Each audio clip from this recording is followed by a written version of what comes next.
नमस्कार दोस्तों, आपका स्वागत है आपके अपने चैनल स्टडी वाइन्स ऑफिशियल पर। तो आज की इस वीडियो में हम राज्यों के विधानमंडल यानी कि विधान परिषद और विधानसभा इसके बारे में डिटेल में पढ़ेंगे। हम डायग्राम की सहायता से समझेंगे और लास्ट में प्रीवियस ईयर क्वेश्चन भी करेंगे। तो ये वीडियो आपके लिए काफ़ी इम्पोर्टेंट होने वाली है। तो चलिए बिना देरी किए हुए वीडियो को शुरू करते हैं। तो चलिए वीडियो की शुरुआत करते हैं। तो इससे पहले मैंने आपको संसद के बारे में डिटेल में पढ़ा दिया था। उसमें हमने राज्यसभा, लोकसभा और राष्ट्रपति इनके बारे में पढ़ा था। तो संसद और विधानमंडल इन दोनों में काफ़ी समानताएं हैं। तो इसीलिए अगर आपने संसद वाली वीडियो नहीं देखी तो ज़रूर देख लेना। आज हम इसे कंपेयर करके पढ़ेंगे ताकि आपको ये याद रहे और आपको काफ़ी आसानी भी होगी। तो जो काम संसद का देश के प्रति है वही काम विधानमंडल का राज्यों के प्रति है। संसद का काम है देश में नियम कानून बनाना। उसी प्रकार जो विधानमंडल है इसका काम है राज्यों को सही प्रकार से चलाना, यानी कि राज्यों में नियम कानून बनाना। तो संसद देश के प्रति नियम कानून बनाती है और विधानमंडल राज्यों में नियम कानून बनाती है। तो संसद के 3 अंग होते हैं, हमने पढ़े थे। कौन कौन से? राज्यसभा, लोकसभा और राष्ट्रपति। उसी प्रकार विधानमंडल के भी 3 अंग होते हैं। एक विधान परिषद जिसे हम राज्यसभा से कंपेयर कर सकते हैं, दूसरा विधानसभा जिसे हम लोकसभा से कंपेयर कर सकते हैं, और तीसरे राज्यपाल जिन्हें हम राष्ट्रपति से कंपेयर कर सकते हैं। ठीक है, अंग 3 होते हैं। अगर ये पूछ लिया जाए कि विधानमंडल के कितने सदन होते हैं तो सदन 2 होते हैं। जिस प्रकार संसद के 2 सदन होते हैं, राज्यसभा और लोकसभा, उसी प्रकार विधानमंडल के भी 2 ही सदन होते हैं, विधान परिषद और विधानसभा। लेकिन जो ये विधान परिषद है ये हर राज्यों में नहीं है, केवल 6 ही राज्यों में है। आगे हम पढ़ेंगे। पर जो विधानसभा है ये हर राज्यों में है। तो जो संसद थी, जब हमने पढ़ा था तो मैंने आपको बताया था कि संसद भवन क्या है। ये एक बिल्डिंग है और इसी में 2 कमरे हैं, एक है राज्यसभा और एक है लोकसभा। और ये जो छोटा सा देख रहे हैं यह है लाइब्रेरी।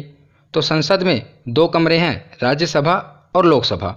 उसी प्रकार विधानमंडल में भी 2 कमरे हैं, एक है विधानसभा और एक है विधान परिषद। तो जो विधान परिषद है ये हर राज्यों में नहीं है, लेकिन जो विधानसभा है ये हर राज्यों में है। तो कई राज्यों में जो विधानमंडल है वो एक सदनीय है, यानी कि यूनिकैमरल है। एक सदनीय का मतलब क्या है कि एक ही सदन होगा, और वो कौन सा होगा? तो वो विधानसभा होगा। मैंने आपको बताया ना कि हर राज्यों में विधानसभा है, पर कई राज्यों में विधानमंडल द्विसदनीय है। द्विसदनीय मतलब कि 2 सदन, एक विधान परिषद होगा और एक विधानसभा होगा। इसे हम बाइकैमरल कहेंगे, यानी कि द्विसदनीय कहेंगे। अगर एक सदनीय तो मतलब कि सीधा विधानसभा। तो हमने स्ट्रक्चर देख लिया कि संसद और विधानमंडल इसमें समानताएं क्या हैं और क्या क्या इसका स्ट्रक्चर है। अब इसके अनुच्छेद देख लीजिए जो हमने पढ़ने हैं। इन्हें अभी आप याद रख लीजिए क्योंकि आगे हम डिटेल में पढ़ेंगे। यहीं पर आप देख लीजिए कौन कौन से अनुच्छेद हैं। तो अनुच्छेद 168 में क्या है कि राज्यों के विधानमंडलों का गठन। हम विधानमंडल के बारे में पढ़ ही रहे हैं। तो 168 में बताया गया है कि हर एक राज्य में विधानमंडल होगी। ठीक है। और 169 में क्या बताया गया है कि राज्यों में विधान परिषद की स्थापना और समाप्ति, यानी कि अगर कोई राज्य विधान परिषद बनाना चाहता है तो उसकी स्थापना कैसे होगी और समाप्ति कैसे होगी, ये 169 में बताया गया है। और 170 में क्या है तो विधानसभा की संरचना है, यानी कि विधानसभा की संरचना, और 171 में विधान परिषद की संरचना। तो ये 4 अनुच्छेद हैं। अभी इन्हें हम डिटेल में पढ़ते हैं। तो चलिए अब आगे देखते हैं। चलिए अब हम विधानसभा और विधान परिषद इनके बारे में पढ़ते हैं। तो हम इन्हें एक ही साथ कंपेयर करके पढ़ेंगे। इस तरफ है विधानसभा और इस तरफ है विधान परिषद। अगर हम इन्हें कंपेयर करके पढ़ेंगे तो ये हमें ज़्यादा देर तक याद रहेंगे। इसी प्रकार मैंने आपको लोकसभा और राज्यसभा भी कंपेयर करके ही पढ़ाया था। तो विधानसभा को आप लोकसभा से रिलेट करना, क्योंकि हमने जो वहाँ पर पढ़ा था वही सेम यहाँ पर है, और विधान परिषद को राज्यसभा से रिलेट करना। तो चलिए देखते हैं। तो विधानसभा को क्या कहते हैं? तो विधानसभा को निम्न सदन कहते हैं और विधान परिषद को उच्च सदन कहते हैं। जिस प्रकार हमने लोकसभा को पढ़ा था निम्न सदन और राज्यसभा को उच्च सदन, उसी प्रकार विधानसभा को निम्न सदन कहा जाता है और विधान परिषद को उच्च सदन कहा जाता है। ये विधानसभा और विधान परिषद के कुछ अन्य नाम हैं जो सीधा वन लाइनर क्वेश्चन पूछ ले जाते हैं, इसीलिए हम इन्हें एक ही साथ पढ़ ले रहे हैं ताकि आप इन्हें एक ही साथ याद रख पाना। तो विधानसभा को निम्न सदन और विधान परिषद को उच्च सदन, और विधानसभा को इंग्लिश में कहते हैं लेजिस्लेटिव असेंबली, याद रखिएगा लेजिस्लेटिव असेंबली, और विधान परिषद को लेजिस्लेटिव काउंसिल, विधान परिषद को काउंसिल और सभा को असेंबली। और विधानसभा को जनता का सदन कहा जाता है। जनता का सदन क्यों कहा जाता है? क्योंकि विधानसभा के जो सदस्य होते हैं उन्हें जनता चुनकर भेजती है, इसीलिए इसे जनता का सदन कहा जाता है। और विधान परिषद को चर्चित लोगों का सदन कहा जाता है। इन्हें जनता चुनकर नहीं भेजती बल्कि ये चर्चित लोग होते हैं, इसीलिए इन्हें चर्चित लोगों का सदन कहा जाता है। और विधानसभा को प्रथम सदन कहा जाता है और विधान परिषद को द्वितीय सदन कहा जाता है, क्योंकि विधानसभा से ही सरकार बनती है, इसीलिए हम इसे प्रथम सदन कहते हैं और विधान परिषद को द्वितीय सदन कहते हैं। तो आगे है कि विधानसभा को अस्थायी सदन कहते हैं, क्योंकि विधानसभा का कार्यकाल 5 सालों का होता है, उसके बाद ये भंग हो जाती है, दोबारा चुनाव होते हैं, नए सदस्य आते हैं। पर जो विधान परिषद है ये कभी भंग नहीं होती। हाँ, विधान परिषद को समाप्त किया जा सकता है पर इसे भंग नहीं किया जा सकता, इसीलिए इसे स्थायी सदन कहते हैं। और विधानसभा को युवाओं का सदन कहते हैं। युवाओं का सदन क्यों कहते हैं? क्योंकि जो अभी आगे हम पढ़ेंगे न्यूनतम आयु है विधानसभा में जाने की वो है 25 वर्ष। अगर हम उसे विधान परिषद से कंपेयर करें तो विधान परिषद की है 30 वर्ष, इसीलिए इसे बड़ों का सदन कहते हैं। तो ये कुछ अन्य नाम हैं, आप याद रख लीजिएगा। तो आगे है कि सभी राज्यों के अलावा 3 केंद्र शासित प्रदेशों में भी विधानसभा है। मैंने आपको बताया ना कि जो विधानसभा है ये हर राज्यों में है, पर राज्यों के अलावा 3 केंद्र शासित प्रदेश भी हैं जहाँ पर विधानसभा है। एक है दिल्ली, दूसरी है पुदुचेरी और तीसरा जम्मू कश्मीर। जम्मू कश्मीर पहले राज्य था पर अब केंद्र शासित प्रदेश है। तो याद रखिएगा 3 केंद्र शासित प्रदेश हैं, दिल्ली, पुदुचेरी और जम्मू कश्मीर। और बात करें विधान परिषद की तो वर्तमान में केवल 6 राज्यों में ही विधान परिषद है। कौन कौन से, हम आगे देखते हैं। तो अब हम देखते हैं कि किन किन राज्यों में विधान परिषद है। तो विधान परिषद वर्तमान में 6 राज्यों में है। कौन कौन से? उत्तर प्रदेश, बिहार, महाराष्ट्र, कर्नाटक, आंध्र प्रदेश और तेलंगाना। बात करें आंध्र प्रदेश की तो आंध्र प्रदेश की विधानसभा ने यह प्रस्ताव पारित कर दिया है कि उन्हें विधान परिषद की ज़रूरत नहीं है। पर आगे हम पढ़ेंगे कि विधान परिषद को समाप्त कैसे किया जा सकता है।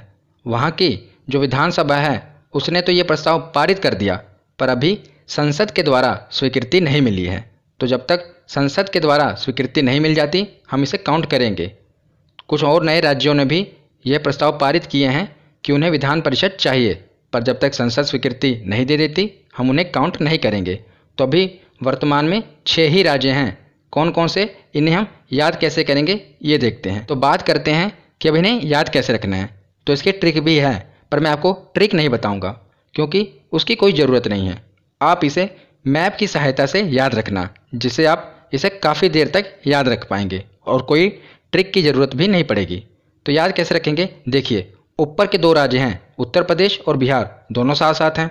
तो ऊपर के 2 और नीचे के 4 कौन कौन से, देखिए महाराष्ट्र और कर्नाटक और आंध्र प्रदेश और तेलंगाना। आंध्र प्रदेश और तेलंगाना ये तो पहले एक ही राज्य थे, अब अलग अलग हुए हैं, तो दोनों ही हैं। आंध्र प्रदेश और तेलंगाना 2 ये हो गए और 2 बगल वाले कौन कौन से, नीचे है कर्नाटक, ऊपर है महाराष्ट्र।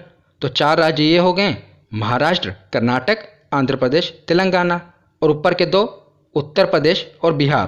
तो कुल मिलाकर 6 राज्यों में विधान परिषद है। आप इसे ऐसे ही मैप की सहायता से याद रखिए, जिससे आपको काफ़ी फ़ायदा होगा। तो आगे हम कुछ बेसिक चीज़ें देख लेते हैं कि एमएलए किसे कहते हैं, सांसद किसे कहते हैं, विधायक किसे कहते हैं। ये अक्सर आपको कंफ्यूज करते होंगे, पर हम इसे पहले क्लियर कर लेते हैं। तो सबसे पहले देखिए संसद। तो संसद को इंग्लिश में क्या कहते हैं, पार्लियामेंट। और संसद के दो सदन होते हैं, एक लोकसभा और दूसरा राज्यसभा। लोकसभा को इंग्लिश में हाउस ऑफ पीपल भी कहते हैं और राज्यसभा को काउंसिल ऑफ स्टेट्स भी कहते हैं। तो संसद में जो मंत्री बैठते हैं उन्हें क्या कहा जाता है, मतलब कि संसद में जो सदस्य बैठते हैं उन्हें सांसद कहा जाता है। चाहे वो लोकसभा में बैठें चाहे राज्यसभा में बैठें, उन्हें सांसद ही कहा जाएगा। और संसद को इंग्लिश में क्या कहते हैं, पार्लियामेंट। तो इंग्लिश में जो संसद में सदस्य बैठते हैं उन्हें मेंबर ऑफ पार्लियामेंट कहा जाता है। पार्लियामेंट में बैठने वाले मेंबर ऑफ पार्लियामेंट। तो इन्हें शॉर्ट फॉर्म में हम एमपी कह देते हैं। क्या, एमपी, यानी कि मेंबर ऑफ पार्लियामेंट। तो अगर वो लोकसभा में बैठेंगे तो उन्हें कहा जाएगा एमपी ऑफ लोकसभा, और राज्यसभा में बैठेंगे तो एमपी ऑफ राज्यसभा। तो आपको ये बात क्लियर हो गई ना, संसद में बैठने वाले सांसद कहलाते हैं, मतलब कि पार्लियामेंट में बैठने वाले एमपी कहलाते हैं, मेंबर ऑफ पार्लियामेंट। अब हम देखते हैं विधानमंडल। तो विधानमंडल को इंग्लिश में कहते हैं लेजिस्लेचर। इसके भी दो सदन होते हैं, एक विधानसभा और एक विधान परिषद। तो विधानसभा को इंग्लिश में कहा जाता है लेजिस्लेटिव असेंबली और विधान परिषद को तो लेजिस्लेटिव काउंसिल। तो जो विधानसभा में मेंबर बैठते हैं उन्हें मेंबर ऑफ लेजिस्लेटिव असेंबली कहा जाता है, क्योंकि विधानसभा को इंग्लिश में क्या कहते हैं, लेजिस्लेटिव असेंबली। तो जो यहाँ पर मेंबर बैठेंगे उन्हें क्या कहा जाएगा, मेंबर ऑफ लेजिस्लेटिव असेंबली, जिसे शॉर्ट में हम कह देते हैं एमएलए। और जो विधान परिषद में बैठते हैं यानी कि लेजिस्लेटिव काउंसिल में बैठते हैं उन्हें कहा जाता है मेंबर ऑफ लेजिस्लेटिव काउंसिल, यानी कि एमएलसी। तो लेजिस्लेटिव असेंबली में बैठने वाले एमएलए होते हैं और लेजिस्लेटिव काउंसिल में बैठने वाले एमएलसी होते हैं। और हिंदी में विधानमंडल में बैठने वाले मंत्री को विधायक कहा जाएगा। जिस प्रकार संसद में बैठने वाले को सांसद कहा जाता है, उसी प्रकार विधानमंडल में बैठने वाले को विधायक कहा जाता है। आपने सुना होगा ना कि चाचा विधायक हैं हमारे, तो वो यही विधायक हैं जो विधानमंडल में बैठते हैं, याद रखिएगा। तो हमने बेसिक चीज़ें देख ली, अब हम आगे डिटेल में पढ़ना शुरू करते हैं। तो सबसे पहले हम अनुच्छेद 168 देखते हैं, जिसमें हमने पढ़ा था विधानमंडल का गठन। तो अनुच्छेद 168 के अनुसार प्रत्येक राज्य में एक विधानमंडल होगा जो राज्यपाल और दो सदनों से मिलकर बनेगा। जहाँ किसी राज्य के विधानमंडल के दो सदन हैं वहाँ एक का नाम विधान परिषद होगा और दूसरे का नाम विधानसभा होगा। अगर केवल एक ही सदन है तो उसका नाम क्या होगा, तो विधानसभा होगा। हमने पीछे पढ़ा ना, अगर एक सदन होगा जो कि हर राज्य में होगा तो उसे विधानसभा कहेंगे। अगर दो सदन होंगे तो एक होगा विधानसभा और दूसरा होगा विधान परिषद। तो अनुच्छेद 168 में विधानमंडल के गठन के बारे में बताया गया है। तो अनुच्छेद 168 के बाद अब हम देखते हैं अनुच्छेद 169। तो इसमें क्या कहा गया है कि राज्यों में विधान परिषद की स्थापना और समाप्ति, यानी कि अगर कोई राज्य विधान परिषद की स्थापना करना चाहता है या समाप्ति करना चाहता है तो इसका क्या प्रोसेस होगा, ये 169 में बताया गया है। तो क्या प्रोसेस है कि विधान परिषद की स्थापना और समाप्ति के लिए यदि किसी भी राज्य की विधानसभा, याद रखिएगा कि किसी भी राज्य की विधानसभा अपने कुल सदस्यों के पूर्ण बहुमत तथा उपस्थित मतदान करने वाले सदस्यों के 2/3 बहुमत से प्रस्ताव पारित करे। आगे हम समझेंगे, कैलकुलेट करके बताऊंगा मैं आपको कि कैसे होता है। अभी आप पढ़ लीजिए कि जो विधानसभा है वहाँ के मतदान करने वाले सदस्यों के 2/3 बहुमत से वो प्रस्ताव पारित हो जाए और प्रस्ताव को विधानसभा के अंदर पारित होने के बाद फिर वो संसद में जाएगा और संसद के दोनों सदनों में साधारण बहुमत से फिर वह पास हो जाए। उसके बाद राष्ट्रपति के उस पर हस्ताक्षर होंगे। तो उसके बाद या तो विधान परिषद बनाई जाएगी या समाप्त होगी। यानी कि पहले क्या होगा, विधानसभा में 2/3 बहुमत मिलेगा, उसके बाद वो संसद जाएगा। संसद की स्वीकृति के बाद राष्ट्रपति के हस्ताक्षर होंगे, तब जाकर ये पूरा प्रोसेस कंप्लीट होगा। तो अब हम पढ़ते हैं कि ये प्रोसेस है क्या, जो हमने पढ़ा ना कि कुल सदस्यों के पूर्ण बहुमत तथा मतदान करने वाले सदस्यों के 2/3 बहुमत, ये क्या है। तो मैं आपको एग्जाम्पल से समझाता हूँ। मान लीजिए कोई राज्य है और वो अपने राज्य में वहाँ पर विधानसभा है और वो विधान परिषद की स्थापना करना चाहता है और उस राज्य में 100 विधानसभा सीट हैं। तो 100 विधानसभा सीट हैं, अब वो विधान परिषद की स्थापना कैसे करेगा, इसका प्रोसेस क्या होगा। तो सबसे पहले ये है कि अगर वहाँ पर 100 विधानसभा की सीट हैं तो इसका पूर्ण बहुमत कितना होगा। अगर 100 सीट हैं तो हम बहुमत कैसे निकालते हैं, इसका आधा कर दो, 50 + 1, ये इसका बहुमत होगा ना 51। किसी भी चीज़ का आधा करके उसमें 1 जोड़ दो, ये उसका बहुमत होता है। तो 100 विधानसभा का पूर्ण बहुमत होगा 51। अगर इस विधानसभा जो ये राज्य है इसको विधान परिषद बनाना है तो कम से कम इसके पास 51 सीटों का बहुमत होना चाहिए, ये इसमें कहा गया है कि पूर्ण बहुमत।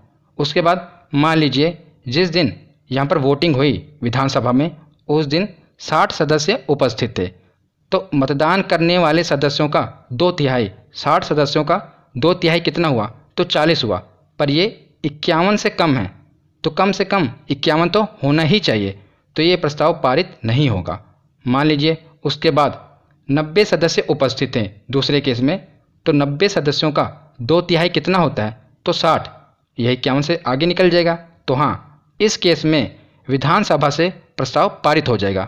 तो मैं आशा करता हूँ आपको समझ आया होगा कि कुल सदस्यों का पूर्ण बहुमत 51 निकला। हमने देख लिया कि वहाँ पर 100 सीटें हैं, उसका आधा करके 1 जोड़ दिया तो ये पूर्ण बहुमत हुआ। अब जो उपस्थित सदस्य हैं उनका तिहाई इससे ज़्यादा ही होना चाहिए, इतना तो होना ही चाहिए, मतलब 51 से कम नहीं होना चाहिए। तो पहले केस में हमने देखा 40 निकला, तो यहाँ पर प्रस्ताव पारित नहीं होगा। पर दूसरे केस में 60 निकला जो कि 51 से भी ज़्यादा ही है, तो इस केस में यहाँ से प्रस्ताव पारित हो जाएगा। तो अब ये संसद जाएगा प्रस्ताव यहाँ से पास होकर, फिर संसद के बाद वहाँ की स्वीकृति मिलने के बाद राष्ट्रपति के पास जाएगा। फिर जब राष्ट्रपति के हस्ताक्षर हो जाएंगे फिर ये पूरा प्रोसेस कंप्लीट हो जाएगा। फिर इस राज्य में विधान परिषद की स्थापना हो जाएगी। अगर समाप्ति करनी है तो समाप्ति भी हो जाएगी। अब हम उसी प्रकार फिर से पढ़ना शुरू करते हैं। तो विधानसभा में सदस्यों का कार्यकाल कितना होता है, तो 5 साल। जिस प्रकार लोकसभा में 5 साल का कार्यकाल होता है उसी प्रकार विधानसभा में भी 5 साल का ही कार्यकाल होता है। और विधान परिषद में, तो विधान परिषद में जो सदस्य हैं उनका कार्यकाल 6 साल का होता है। और प्रत्येक 2 वर्ष में 1/3 सदस्य सेवानिवृत्त यानी कि रिटायर हो जाते हैं और उनकी जगह पर नए सदस्य आते हैं। तो विधानसभा में क्या होता है कि 5 सालों बाद चुनाव होता है, तो सभी सदस्य जो भी हैं वो निकल जाते हैं और उनकी जगह जो हम चुनकर भेजते हैं वो नए सदस्य आते हैं। पर विधान परिषद में क्या होता है कि 6 साल बाद सदस्यों का कार्यकाल खत्म होता है, पर हर 2 साल में जो 1/3 सदस्य हैं विधान परिषद के वो रिटायर हो जाते हैं और उन 1/3 सदस्यों की जगह नए 1/3 सदस्य आते हैं। तो याद रखिएगा यहाँ पर हर 2 साल में 1/3 सदस्य सेवानिवृत्त हो जाते हैं। और विधानसभा में तो 5 साल में ही एक ही बार होता है चुनाव, नए सदस्य आते हैं। तो आगे हम देखते हैं कि विधानसभा के सदस्य बनने की योग्यता क्या होनी चाहिए। तो विधानसभा और विधान परिषद दोनों को कंपेयर करके पढ़ना। पहला तो वो भारत का नागरिक हो, दोनों में भारत का नागरिक ये तो होना ही चाहिए। आगे सबसे महत्वपूर्ण कि विधानसभा के सदस्य बनने के लिए जो कम से कम आयु है ये 25 वर्ष की होनी चाहिए। और विधान परिषद में तो 30 वर्ष की आयु होनी चाहिए कम से कम। यही हमने लोकसभा और राज्यसभा में भी पढ़ा था कि लोकसभा में कम से कम 25 वर्ष की आयु होनी चाहिए और राज्यसभा में तो 30 वर्ष की। उसी प्रकार विधानसभा में 25 वर्ष और विधान परिषद में 30 वर्ष। उसके आगे है कि सरकार के किसी लाभ के पद पर ना हो, यानी कि सरकारी नौकरी ना हो। इसमें भी यही है कि सरकार के किसी लाभ के पद पर ना हो। और उसके आगे है कि पागल व दिवालिया ना हो, और इसमें भी यही है कि पागल व दिवालिया, दिवालिया यानी कि इंसॉल्वेंट ना हो। तो ये 4 चीज़ें होनी चाहिए। उसके आगे है कि विधानसभा का जो चुनाव होता है ये प्रत्यक्ष चुनाव होता है और विधान परिषद का अप्रत्यक्ष। तो प्रत्यक्ष चुनाव मतलब क्या होता है, जिसमें जनता भाग लेती है उसे प्रत्यक्ष चुनाव कहते हैं। अप्रत्यक्ष चुनाव जिसमें जनता भाग नहीं लेती उसे अप्रत्यक्ष चुनाव कहते हैं। जो विधान परिषद का चुनाव है, जो इसके सदस्यों का चुनाव है, वो कैसे होता है अब हम आगे देखते हैं।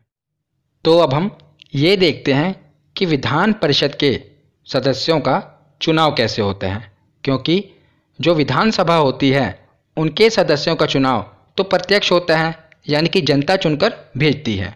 पर विधान परिषद में जो सदस्य होते हैं उन्हें जनता नहीं चुनती, अप्रत्यक्ष चुनाव होता है। तो इनमें कौन भाग लेता है ये देखते हैं।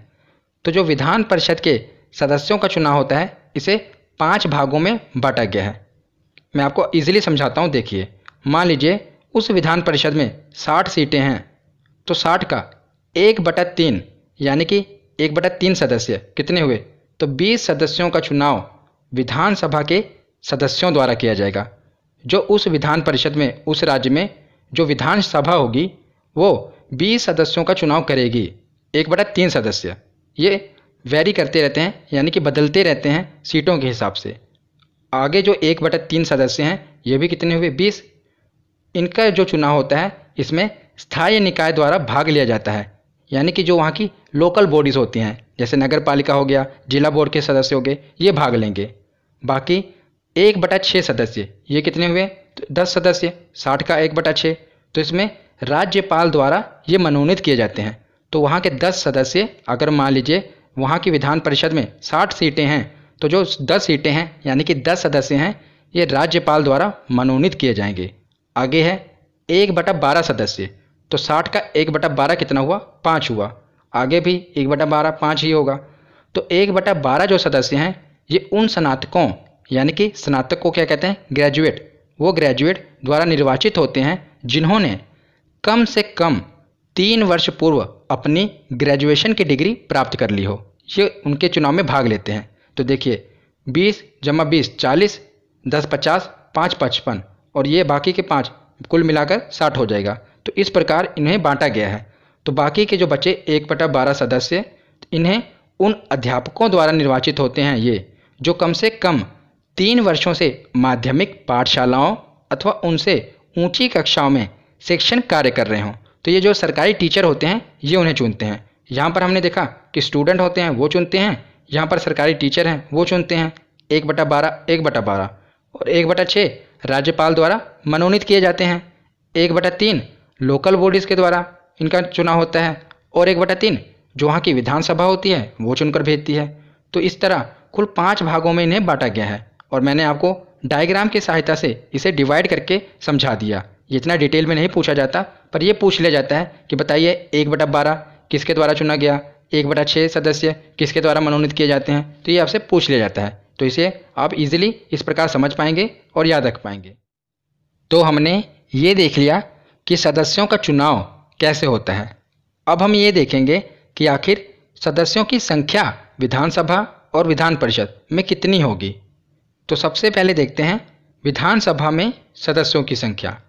तो अधिक से अधिक 500 सदस्य विधानसभा में हो सकते हैं और कम से कम 60 तो होने ही चाहिए। ये लिमिट तय की गई है कि अधिक से अधिक 500 और कम से कम 60, ये पूछा जाता है, इसलिए याद रखिएगा।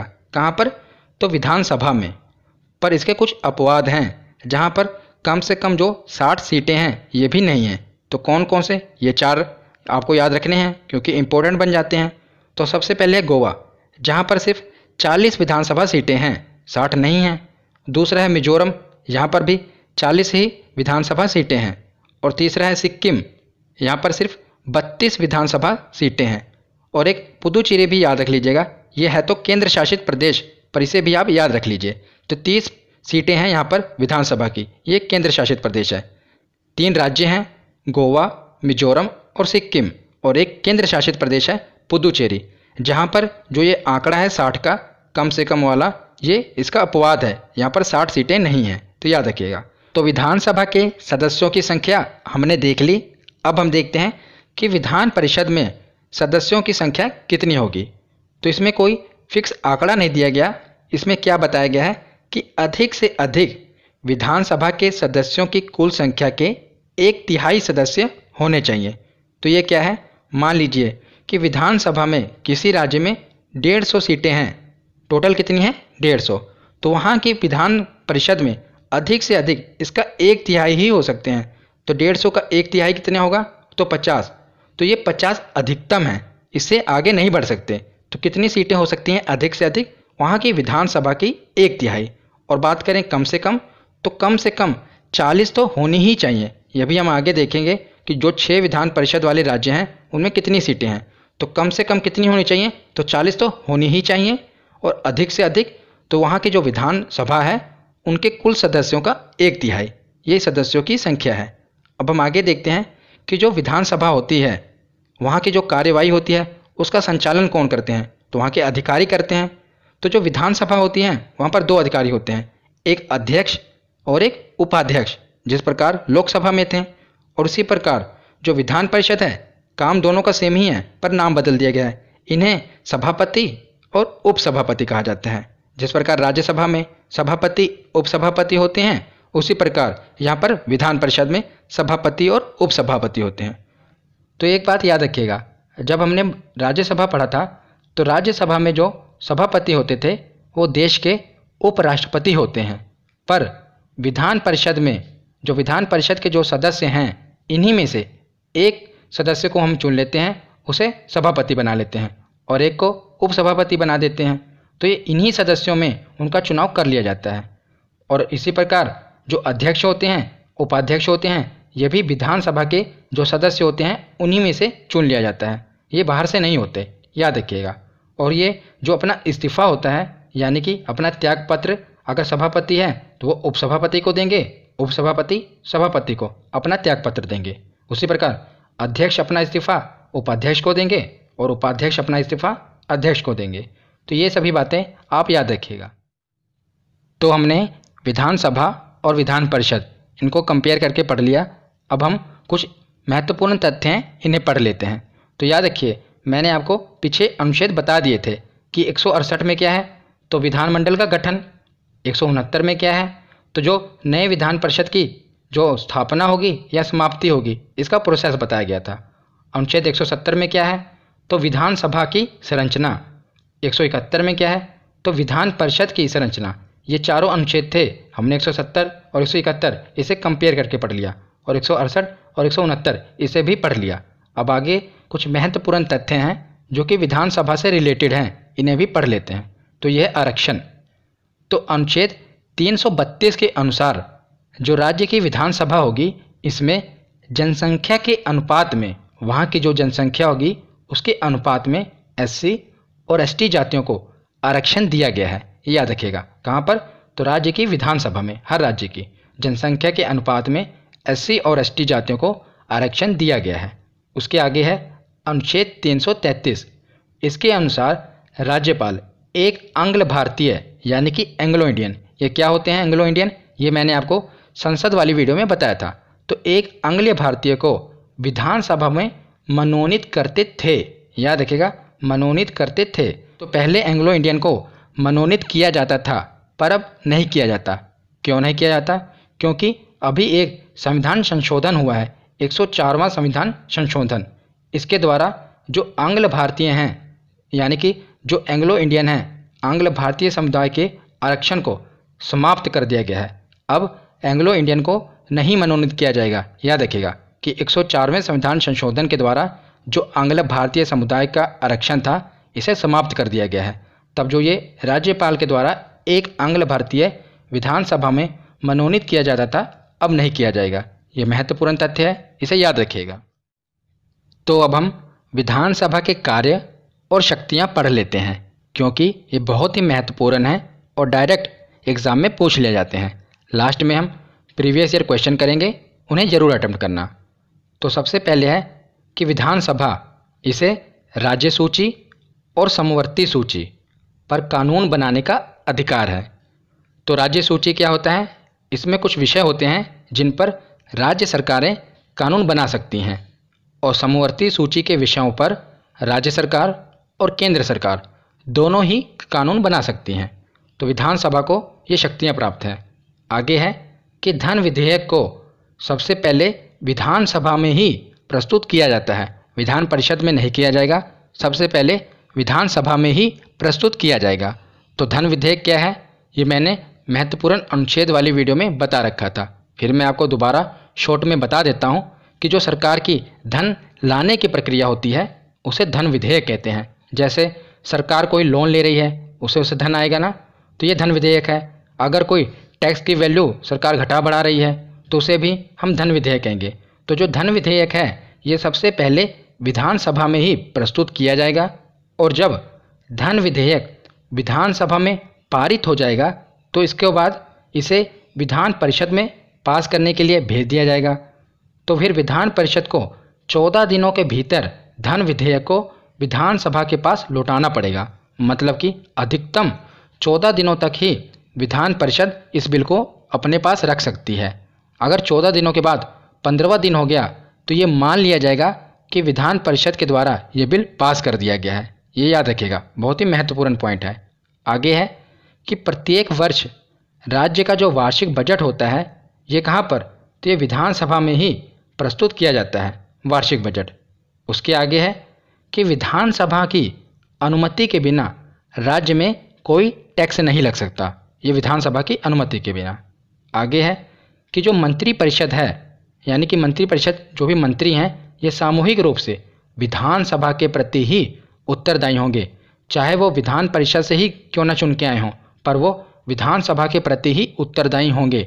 ये हमने प्रधानमंत्री वाली वीडियो में भी पढ़ा था कि जो प्रधानमंत्री का जो पूरे मंत्री हैं उनके मंत्रिपरिषद के, वो लोकसभा के प्रति उत्तरदायी होंगे। उसी प्रकार जो ये हम विधानमंडल में पढ़ रहे हैं कि जो मंत्रिपरिषद होगा ये सामूहिक रूप साथ में याद रखिएगा कि सामूहिक रूप से विधानसभा के प्रति उत्तरदायी होगा। तो विधानसभा के बाद अब हम विधान परिषद के कुछ महत्वपूर्ण तथ्य देख लेते हैं। तो सबसे पहले है कि विधान परिषद किसी भी विधेयक को अधिकतम 4 माह तक ही रोक सकती है। मतलब कि 4 महीने तक ही किसी भी बिल को डिले कर सकती है विधान परिषद। कैसे? अगर कोई भी बिल पहले विधानसभा में पारित हो गया है फिर उसे विधान परिषद के पास भेजा जाता है तो फिर इसे वो 3 महीने तक रोक सकते हैं। कौन? विधान परिषद वाले।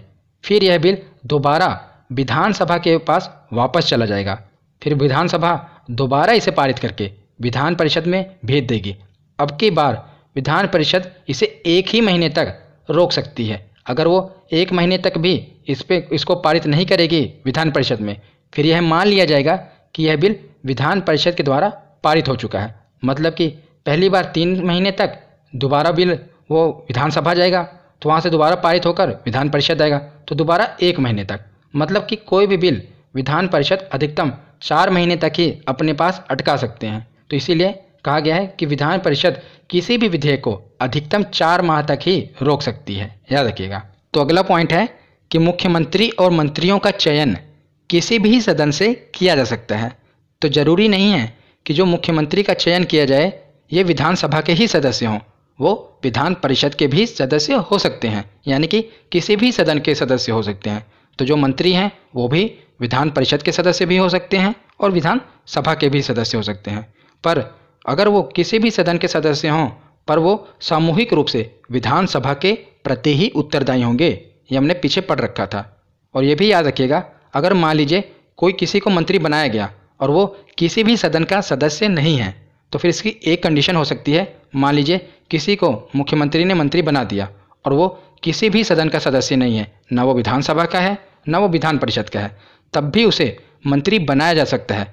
पर इसकी कंडीशन क्या होगी कि उन्हें 6 महीने के अंदर, यानी कि उस मंत्री को 6 महीने के अंदर विधान परिषद या विधानसभा किसी भी एक सदन का सदस्य बनना पड़ेगा 6 महीने के अंदर, तभी वो अपने पद पर बने रह पाएंगे। नहीं तो उन्हें अपना पद छोड़ना पड़ेगा। पहले तो उन्हें बना दिया जाएगा पर 6 महीने के अंदर उन्हें सदस्यता लेनी पड़ेगी, या तो विधानसभा की या विधान परिषद की। अगर वो 6 महीने के अंदर सदस्य नहीं बन पाते तो उन्हें अपना पद छोड़ना पड़ेगा, ये अभी याद रखिएगा। तो लास्ट में हम विधान परिषद में जो सीटों की संख्या है, 6 राज्य थे ना, ये पढ़ लेते हैं कि वहाँ पर कुल कितनी संख्या है सीटों की। तो उत्तर प्रदेश में है 100 सबसे ज़्यादा, महाराष्ट्र में है 78, बिहार और कर्नाटक दोनों राज्यों में 75-75 सीटें हैं विधान परिषद की। उसके बाद आंध्र प्रदेश जहाँ पर 58 सीटें हैं विधान परिषद की, वहाँ की विधानसभा ने यह प्रस्ताव पारित कर दिया है कि हमें विधान परिषद की ज़रूरत नहीं है। पर अभी जब संसद से स्वीकृति मिल जाएगी और राष्ट्रपति के हस्ताक्षर हो जाएंगे तब यहाँ पर जो विधान परिषद है इसे समाप्त कर दिया जाएगा।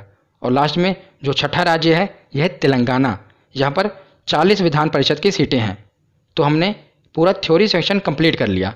अब हम प्रीवियस ईयर के क्वेश्चन देखते हैं। तो पहला प्रश्न है कि भारतीय संविधान के निम्नलिखित अनुच्छेदों में से कौन राज्य की विधानसभाओं के निर्वाचन का प्रावधान करती है। तो सीधा सीधा इन्होंने विधानसभा वाला अनुच्छेद पूछा है। हमने पढ़ा था विधानमंडल 168, विधान परिषद की समाप्ति और स्थापना 169 और विधानसभा अनुच्छेद 170। तो इसका ऑप्शन ए सही होगा। विधानसभा की संरचना थी अनुच्छेद 170 में। अगला क्वेश्चन है कि किसी राज्य की विधानसभा में अधिकतम कितने सदस्य हो सकते हैं। तो बताइए कि विधानसभा में कितने सदस्य हो सकते हैं। तो हमने पढ़े थे ना, अधिकतम कितने सदस्य हो सकते हैं, तो 500। अगला प्रश्न है कि विधानसभा अध्यक्ष यानी कि जो स्पीकर है, ये अपना त्यागपत्र किसको देता है। तो मैंने आपको बताया था कि अध्यक्ष अपना त्यागपत्र किसे देगा, तो उपाध्यक्ष को विधानसभा के, और उपाध्यक्ष ये अपने अध्यक्ष को त्यागपत्र देगा। तो अगला प्रश्न है कि विधानसभा की सदस्यता के लिए उम्मीदवार को कितने वर्ष से कम का नहीं होना चाहिए। तो कम से कम कितनी आयु होनी चाहिए विधानसभा के सदस्य बनने के लिए। तो हमने पढ़ा था 25 वर्ष। अगर यही पूछ लिया जाता विधान परिषद के बारे में तो कितना होता, तो वो होता 30 वर्ष। अगला प्रश्न देखते हैं कि राज्य मंत्री परिषद सामूहिक रूप से किसके प्रति उत्तरदायी होते हैं। तो मैंने आपको बताया था कि मंत्री परिषद चाहे वो विधान परिषद के हों या विधानसभा के हों, मंत्री वो किसके प्रति उत्तरदायी होंगे सामूहिक रूप से, तो विधानसभा के प्रति सामूहिक रूप से उत्तरदायी होंगे। अगला प्रश्न है कि किसी राज्य की विधानसभा के सदस्यों की न्यूनतम संख्या कितनी हो सकती है। तो बताइए कि विधानसभा के न्यूनतम सदस्यों की संख्या कितनी हो सकती है। तो यह है 60, हमने पढ़ा था। तो अगला प्रश्न है कि सामान्यतः विधानमंडल के ऊपरी सदन के सदस्यों की कुल संख्या निचले सदन की कुल संख्या की कितनी होनी चाहिए। तो ये क्वेश्चन थोड़ा घुमाकर पूछा गया है, मैं आपको बताता हूँ। देखिए, ऊपरी सदन का मतलब क्या हुआ, विधान परिषद, और निचले सदन का मतलब क्या हुआ, विधानसभा। तो इन्होंने पूछा है कि जो विधान परिषद की सदस्यों की संख्या है, कुल संख्या, ये विधानसभा के सदस्यों की अधिकतम कितनी होनी चाहिए। तो हमने पढ़ा था कि विधानसभा के 1/3 सदस्य अधिकतम हो सकते हैं। पढ़ा था ना कि विधानसभा के 1/3 सदस्य अधिकतम हो सकते हैं विधान परिषद में। तो इसका ऑप्शन सही होगा, ऑप्शन बी, 1/3 होनी चाहिए। अगला प्रश्न है कि किसको समाप्त किया जा सकता है पर भंग नहीं किया जा सकता। तो यह है विधान परिषद। विधान परिषद को समाप्त तो किया जा सकता है, हमने पूरा प्रोसेस पढ़ लिया, पर इसे भंग नहीं किया जा सकता। क्यों नहीं किया जा सकता, क्योंकि प्रत्येक 2 वर्ष में इसके 1/3 सदस्य सेवानिवृत्त होते हैं, बाकी के सदस्य रहते हैं ना वहाँ पर, भंग नहीं होती, पर इसे समाप्त किया जा सकता है। अगला प्रश्न है कि विधान परिषद के कितने सदस्य प्रत्येक दूसरे वर्ष अवकाश ग्रहण करते हैं। ये हमने अभी पढ़ा कि प्रत्येक दूसरे वर्ष 1/3 सदस्य अवकाश ग्रहण करते हैं, उनकी जगह नए सदस्यों का चुनाव होता है। अगला प्रश्न है कि राज्य के विधान परिषद के कितने सदस्य विधानसभा द्वारा चुने जाते हैं। तो विधानसभा द्वारा कितने सदस्य चुने जाते थे, 1/3, हमने पढ़ा था ना, 1/3, 1/3, 1/6, 1/12 और 1/12। तो इसमें हमने सबसे पहले क्या पढ़ा था कि 1/3 सदस्यों का चुनाव किसके द्वारा होता था, तो विधानसभा के द्वारा होता था, ये पूछा गया था। तो आज का लास्ट क्वेश्चन है कि निम्नलिखित में से किस राज्य में द्विसदनात्मक विधायिका नहीं है। इन्होंने कहा है नहीं है। तो द्विसदनात्मक मतलब क्या हुआ, जहाँ पर 2 सदन नहीं है। विधानसभा और विधान परिषद कहाँ कहाँ पर हैं, तो उत्तर प्रदेश में भी है, बिहार में भी है, कर्नाटक में भी है, पर मध्य प्रदेश में नहीं है। यहाँ पर द्विसदनात्मक विधायिका नहीं है, यहाँ पर सिर्फ विधानसभा ही है। तो आज की ये वीडियो यहीं पर ख़त्म होती है। कैसी लगी ये वीडियो कमेंट सेक्शन में ज़रूर बताना। धन्यवाद।